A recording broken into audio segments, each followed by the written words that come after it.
Solutions. Solutions are homogeneous mixture of two or more than two components. By homogeneous we mean that the composition and properties are uniform throughout the mixture. The component which is present in large quantity is called solvent, and solvent is the one which actually determines the physical state in which the solution is going to exist. One or more components other than the solvent is called solute. We can have multiple solutes, and if we are talking about a solvent and a solution, that kind of solution is known as binary solution. Binary solution in which there are two components. Now let's classify the solutions on the basis of physical state of solute and solvent. If the solvent is solid in nature, the solution is going to exist as solid. And if the solvent is liquid, the solution is going to exist as liquid solutions. And if it's gas in nature, then the solution will be gaseous form. The example of solid solutions include amalgams, alloys, and liquid solutions include salt, sugar solution in water, alcohol in water, and gaseous solutions are iodine vapor in air and water vapor in air. If water is used as solvent, the solution is called as aqueous solution. Otherwise, it's called non-aqueous solution. Dispersion systems. Solutions are basically a dispersion system. Dispersion system consists of particles of one or more substances dispersed in the continuous dispersing phase that forms the major part of the system. We can classify it as analytical dispersions, which are basically true solutions, colloidal dispersions, and coarse dispersions. To simplify it, solute particles in solution, the solute particles are very tiny and they do not scatter light. For example, mineral water and glucose in water. Whereas in colloids, the solute particles are larger than in solution and they do scatter some light. For example, gelatin. And in suspension, the solute particles are relatively very large and they do scatter a considerable amount of light. Example is blood. In this picture, the particles of the solute particles of the solution, they do not scatter light at all. In colloid, they do scatter light, and suspension, we can see the coarse particles. Now, we are going to study the selective properties of dispersion systems. Now, in true solution, we can see the size of the particles is less than 1 nanometer. In colloidal solution, it ranges from 1 to 1000 nanometers, and in coarse dispersion, it is more than 1000 nanometers. The sedimentation in true solution does not occur, whereas colloidal solution, the particles can get sedimented with the aid of ultracentrifugation, and in coarse dispersion, they'll themselves settle down at the bottom, the solute particles. Now, the colligative properties, if we talk about colligative properties, these are the properties that are solely based on the number of solute particles and are independent of the quality and the nature of the solute particles. The colligative properties are significant in true solution, they are mildly significant in colloidal solution, and they are not significant in coarse dispersion at all. Now, we need to understand dissolution process. What is a dissolution process? When the particles of a dissolving substance are dispersed in the solvent during dispersion, there are forces which hold the particles in the arranged solid and liquid state. And these forces, they have to be interrupted, and the dissolved particles are then solvated. For example, in this, we can explain this with the help of NaCl crystal. For example, we have to dissolve NaCl crystal in water, right? Which here water acts as a solvent. So in NaCl, the intermolecular forces of attraction are ionic in nature. So if we need to dissolve NaCl into water, we need to break the ionic bonds between NaCl, and after that the water which is a solvent here is going to solvate the NaCl crystals like sodium and chloride separately. The negative ends of water is surrounded by the positive ion. The water is going to form a hydration shell around sodium ions and chloride ions. They are going to do so in such a manner that the sodium ions, the negative charge of the water molecules is going towards the sodium part, the positive part, and the negative part of the water molecule is going to come towards the chloride negative part, so as to form a hydration shell. Now, solution process. To understand the energetics of the solution process, we need to understand some basic concepts. Some basic concepts of thermodynamics. First law of thermodynamics states that energy can neither be created nor be destroyed. It can only be converted from one form to another. So here we need to know about three systems. A system is a fractal of universe. We can have three kind of systems.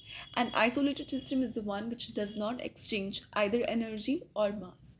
A closed system is the one which can exchange energy but does not exchange mass. An open system is the one which freely communicates with the surroundings and it does exchange energy also as well as mass. So now, in this process, coming to this dissolution process, there are three kind of interactions that are going to happen. First is the interaction that is going to happen, the energy changes that is going to happen when the solute is going to break down into expanded solute, and solvent is also going to expand into the expanded solvent, right? The solute particles is arranged in a particular form.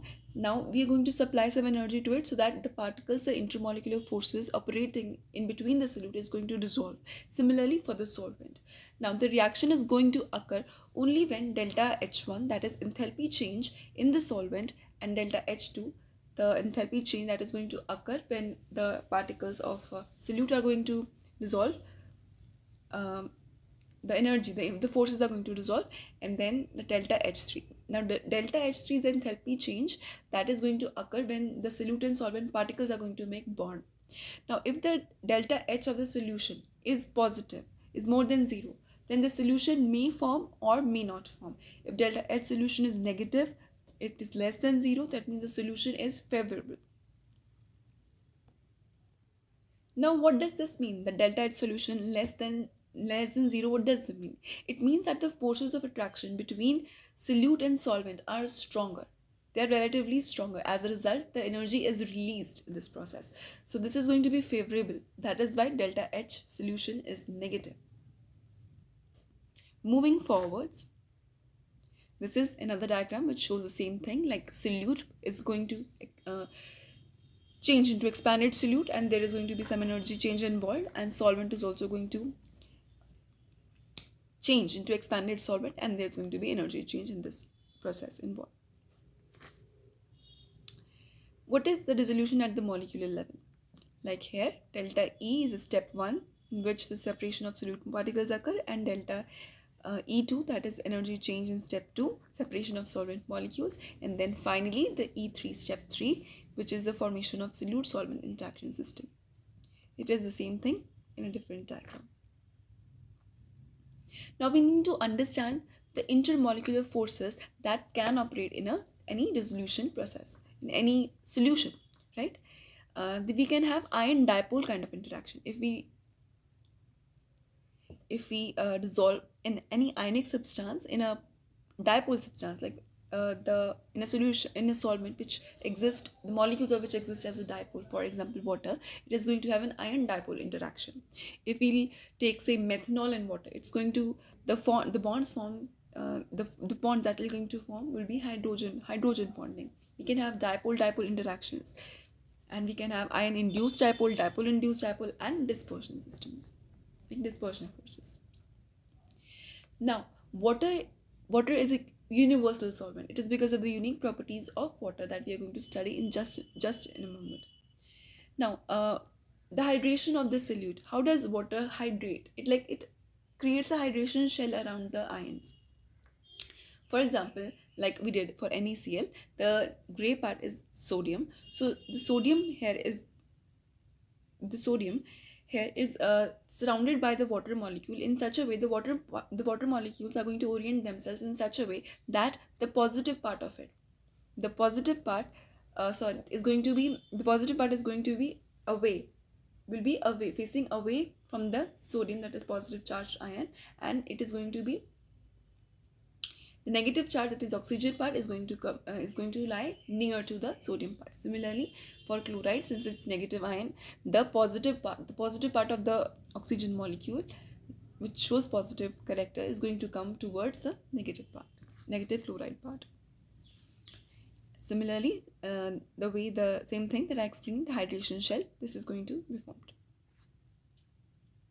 Now, why does this happen? Why does water is known? Why is water known as universal solvent? Water is known as solvent because of its unique properties, which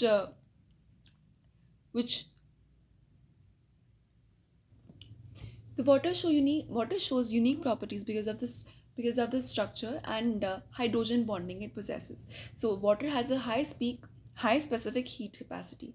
It has high boiling point and latent heat of vaporization. It has high heat of fusion. Therefore, the temperature of water remains relatively stable. That is, changes temperature much slower.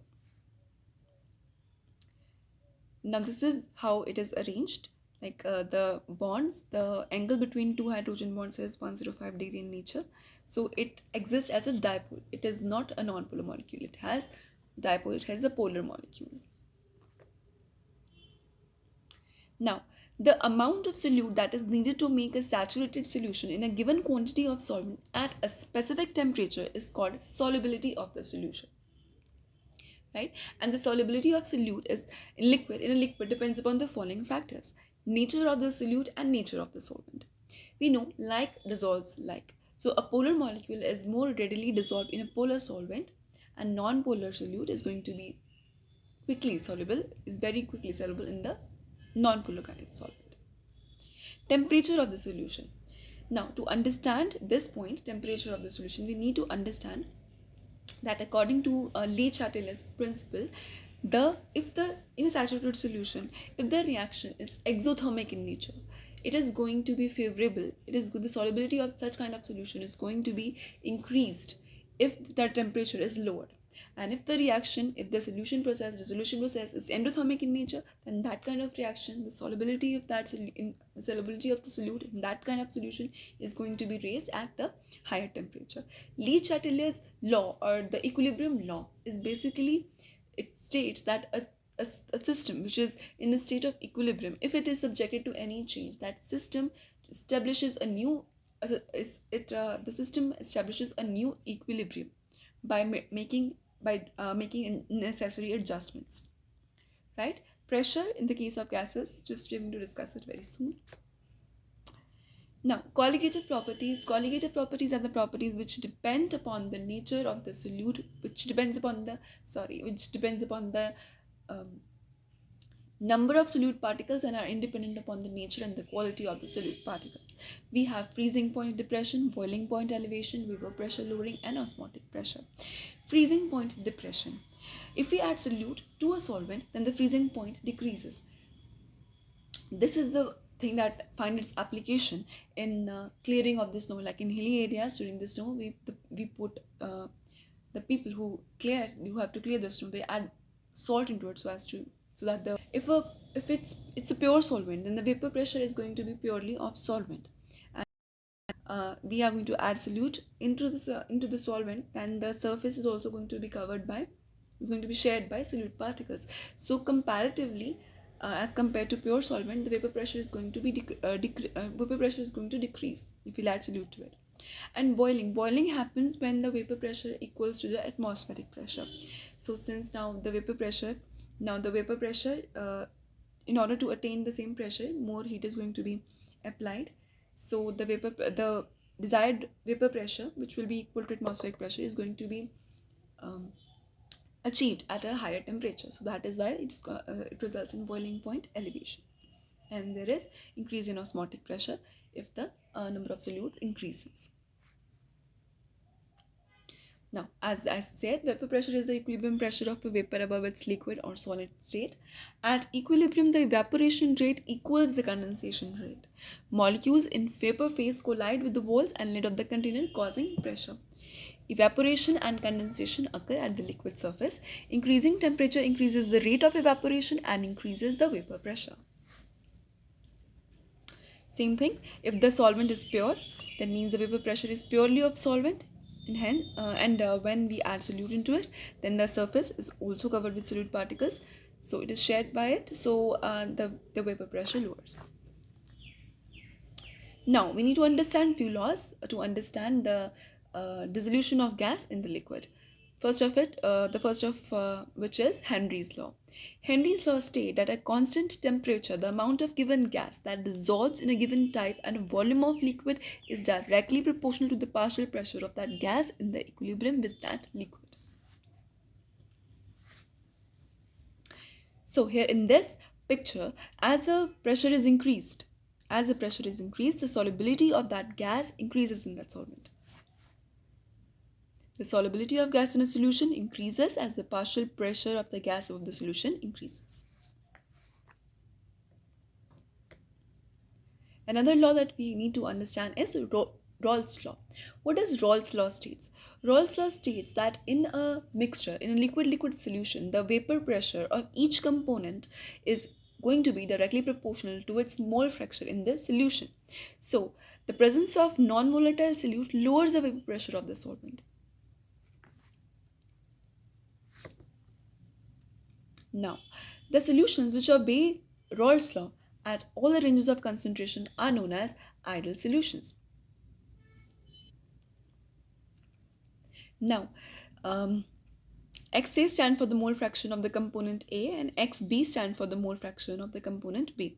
Now, moving forwards this way, the mole fraction of XA is going to increase, and since the mole fraction of XA plus XB will be equal to 1 because it's a fraction, now since we move from this way to this way, right, the XA here at this point equals 1. So that means the vapor pressure is of pure A. Right, and if we'll see the mole fraction of xb from moving from this way to this way, we are going to find that the vapor pressure will be solely of pure component b. The solutions which obey this law, which the vapor pressure of which is equal to the vapor pressure that we can calculate using Raoult's formula, Raoult's equation, will be ideal in nature. But there are very few solutions here which do behave ideally, example of which is benzene and toluene, right? And rest all the solutions, many of them, they are non-ideal in nature. Non-ideal solutions. In non-ideal solutions, the vapor pressure of the mixture or the solution is going to be either lower or higher than the what we calculate by Raoult's equation. The ideal solutions have very important true properties, that is that the delta H mixing, that is the enthalpy change of mixing should be 0, and the delta V, that is V mixing, delta change in volume should be equal to 0.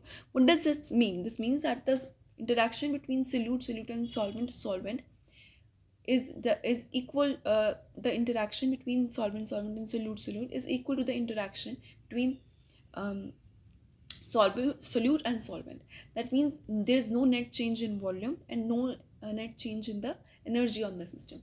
That means the bonds that are formed are between solute and solvent, they are of same degree of similar in nature as compared to the solute and solvent. Whereas if the vapor pressure of the solution is more than what we can find with the Raoult's law, that means it shows positive deviation. How will that positive deviation come? If the intermolecular forces of attraction between solute and solvent are stronger as compared to the individual solute and solvent particles, that means the forces of attraction are stronger. So in that kind of solution, the vapor pressure is going to be lower. So that kind of solution is going to show a negative deviation. Whereas the solution in which the intermolecular forces of attraction are weaker as compared to the solute and solvent interaction, in that case the vapor pressure is going to increase.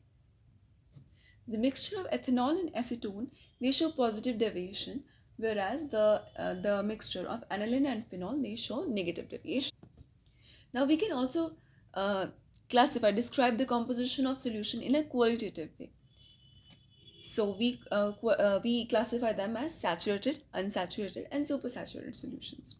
Saturated solutions are the ones in which no more solute can be dissolved at a particular temperature. Unsaturated solution is the one in which the ratio of solute to solvent is less than that of corresponding solution.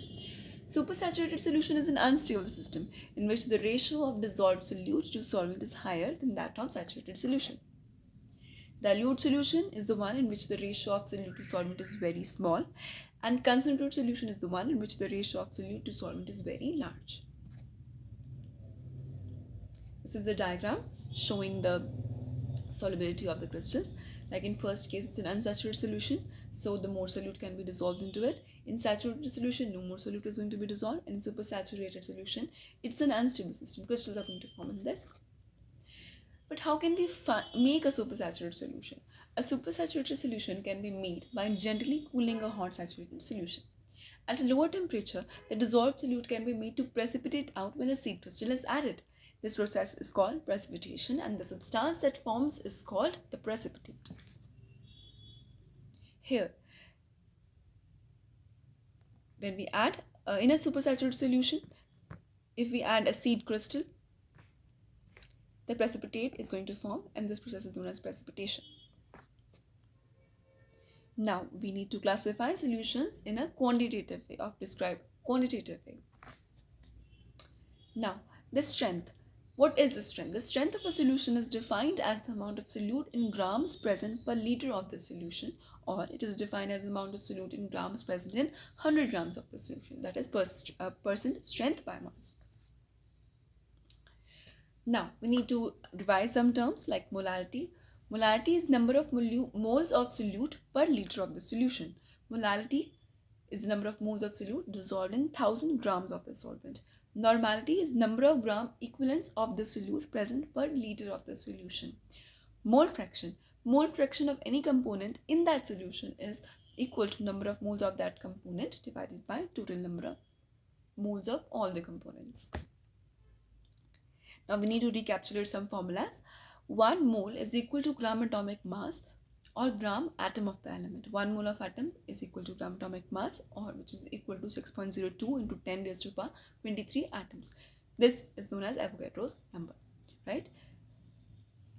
If we're talking in terms of molecules, so 1 mole of molecules is going to be equal to gram molecular mass of the substance, which will be equal to 6.02 into 10 raised to power 23 molecules.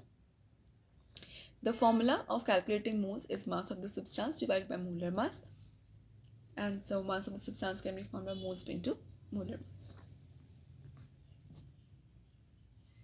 Now we can express the concentration by percentage by weight, like weight by weight, or percentage by volume, weight by volume. Weight by volume. Now, sometimes in laboratories, when we see the cartons of the say acids, it's written like purity of HCl, purity of H2SO4. Usually H2SO4 comes in 96 to 98% purity. What does that mean? That means volume by volume. 98% purity means H2SO4, 980 ml of H2SO4 is dissolved in 1000 ml of water. And similarly, if the purity of say HCl is 31% or 35.5%, what does that mean? It means that the 310 ml of HCl is dissolved in 1000 ml of water. Now, this is the, if we have to put that in formula and we have to calculate the concentration of that solution which has 98% purity, we need to find the mass of the H2SO4 in that 980 ml. And how we are going to find the mass? We are going to multiply the specific gravity with the volume. 980 into the specific gravity of H2SO4 is going to give us the mass. And mass divided by the molar mass, the molecular mass of H2SO4, is going to give us the number of moles that is present in this solution. Parts per million is defined into parts of components per million parts of the solution. It is widely used when the solute is present in the trace quantities. Molarity, I've already explained. In the formula of molarity, we can also derive the formula in which density is also included, because density is mass per unit volume. So we can derive this formula as well. Mass percent composition, like mass of the solute and mass of the solution into 100. Now here we weigh the mass of the solvent, and here the mass of the solute, and then we are going to get a solution which will be 10% by mass. 10% by mass. Percent composition by mass. Suppose you are preparing a sucrose solution, we have to add 10 gram of sucrose right? And we have to add water until the solution mass is, sorry, until the solution mass is 100 grams. So this is how we are going to get the percent composition by mass of any solution. Now, molarity equation. If the solution having molarity M1 and volume B1 is diluted to the volume B2 so that the new molarity is M2, then total number of moles in the solution remains the same. That means M1 B1 is equal to M2 B2. Say we are given a say we are given a solution of a given concentration, for example 2 mole H2SO4, and we are asked to make a solution, we are asked to prepare a solution of 1 molar concentration, say 500 ml of it. So how we are going to make it? We can make it by finding the volume of B1 of that solution that we need to dilute it, which needs to be diluted so as to get the desired concentration. So here a volume V1 Vs containing the desired moles of solute Ms is measured from the stock solution of known concentration, right? The measured volume of the stock solution is transferred to the second volumetric flask here, and the measured volume in the second flask is then diluted with solvent up to the volumetric mass mark, right? We need to add the, like, this is a solution. We have to find by the formula the volume that is needed to be diluted, and then we are going to pipette it out and we are going to place in the solution, and then we have to dilute it to the desired level, to the desired volume that we require. Now, before understanding applying normality, we need to understand what is an equivalent mass of an acid, because normality is number of gram equivalents present per liter of the solution. Equivalent mass of an acid is molecular mass of the acid divided by its basicity, and equivalent mass of a base is molecular mass of base divided by its acidity. And for salt, it is the total positive valency of the metal ions. Basicity is the number of displaceable hydrogen ions from one molecule of an acid, and acidity is the number of displaceable hydroxyl ions from one molecule of the base. Normality equation. If the solution having normality N1 and volume V1 is diluted to the volume V2 so that the new normality is N2, the formula that we can have is N1V1 equal to N2V2. Right? It states that the number of if V1 cc of a solution of substance A and normality N1 react exactly with V2 cc of solution of substance B and new normality N2, then in the first case, as the number of gram equivalents remain the same, and the second case, the substances react in equivalent amounts. So N1 V1 is equal to N2 V2. So we need to remember the units of the solution, normality and molarity. The mole fraction that we already did. Now, if we have a given amount of salt, like if we have a solid solute, how we are going to make a solution out of it? We have to weigh that solution. We have to weigh the solute on analytical balance. We have to measure the paper weight, and then we have to add water into it, or the solvent into it. The solvent that we have chosen for making the solution, and then we have to add the solvent up to the mark, the volume that we require. Now, what are the steps involved in the preparation of a standard aqueous solution of a solid compound? We have to measure the mass of a correct number of grams of a solid compound. Right. And we have to add some water and shake until all the solid is dissolved. And then we have to carefully add enough water to fill the container to the volume marker. This is the same thing. Now, say we have to prepare a solution of a specified concentration. We have to prepare 1 molar NaCl solution. What we have to do is we have to weigh what does 1 mole of NaCl, what is the mass of 1 mole of NaCl, which will come out to be 58.44 grams. We have to measure 58.44 grams of NaCl, and then we have to put it in a volumetric flask. We have to add a solvent into it, that is water, 1 liter of water till this mark, which is 1 liter. So this is how we are going to get 1 molar NaCl solution. That means 1 liter of the solution has 1 mole of NaCl. Now we have to prepare 1 molar solution. This is the same thing in a different way. 58.5 gram of NaCl, 1 mole, and we have to add water to make 1 liter of the solution. Now, how many ml of 2 molar MgSO4 must be diluted to prepare 100 ml of 0.4 molar MgSO4? This is the same thing. We have to apply M1V1 formula. So M1 is the concentrated solution that we have, and V1 is the volume of that solution that requires to be diluted to make a new solution with volume V2 and molarity M2. We are going to put that in the formula, and we are going to get the volume of V1 in this sense. That means in 20 ml we need to add 80 ml of diluted water so as to prepare this 100 ml of 0.4 ml MgSO4.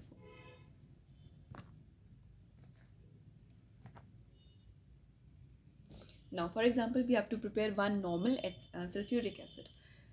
Now, molecular weight of H2SO4 is 98. Since we are finding normality, we need to know the equivalent weight. And equivalent weight of H2SO4 will be its molecular weight divided by its valency, or the N factor, which is 2 here. So we get 49. So 1 liter of 1 normal H2SO4 solutions contain 49 grams of H2SO4. So, next, how would you prepare 1:20 serum dilution? We have to assume that 1 ml is the volume of the solute. Then 1 ml of serum plus 19 ml of diluents will be equal to 1:20 serum dilution. Let's assume we have 0.5 ml of serum. We have to prepare 1:20 dilution. We have to take 0.5 ml as the one part, and we need 19 parts of the diluent to prepare 1:20 dilution. We need to multiply 19 parts with 0.5 ml to get the volume of 19 parts. So our answer would be 9.5 ml. 19 into 0.5 is equal to 9.5. And what is the dilution if you add 0.75 ml of serum to be 0.3 ml of diluents? Now we need to consider the volume of the serum as one part. Now the dilution is the number of parts of the solute in proportion to the diluents plus 1. So if one part is 0.75 ml, then 3 ml is equal to 4 parts. 3 ml divided by 0.75 ml. So 1 part of serum is equal to 0.75 ml plus 4 parts diluent, which is equal to 3 ml. It will give you 5 parts. 1 part serum and 4 parts diluent. Then the dilution will come out to be 1.5. Stock solution, a concentrated solution from which different types of working solution can be prepared by simple dilution. So here, we have, let's explain serial dilutions. We have 1 ml of saline in 1 ml of serum, right? And then we have to take 1 ml of this solution, and we have to add this into 1 ml of saline. We have to take 1 ml of this solution and add into 1 ml of saline. This is going to be 1:4 dilution. Now from this solution, we are going to take 1 ml of it, and then we have to add 1 ml it into 1 ml of saline. This is going to be 1:8 solution dilution. Similarly, 1:16 and 1:32. This is the same thing. 9 ml stock solution. We'll take 1 ml of stock solution and 9 ml of saline. Then from this solution, from the D2, 1 ml of D2 solution, we have to add into D3, which is equal to 9 ml of saline solution. Thank you.